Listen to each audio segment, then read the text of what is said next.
Tembang Dandang Gula Laras Pelok Padhet 6.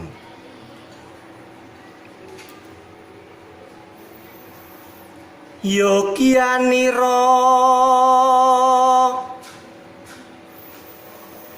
kang para prajurit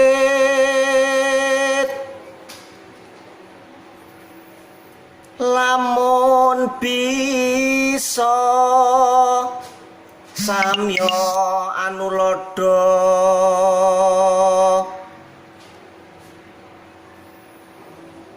kadya nguni caritane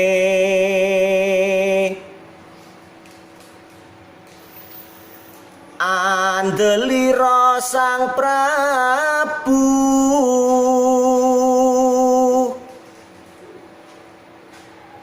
sasra bau ing Maespati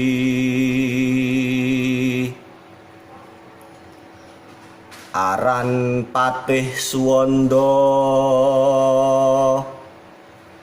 lelabuhanipun kang ginelung triprakara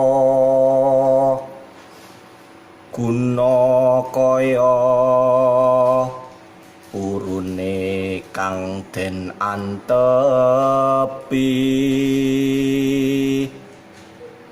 nuhoni trah utama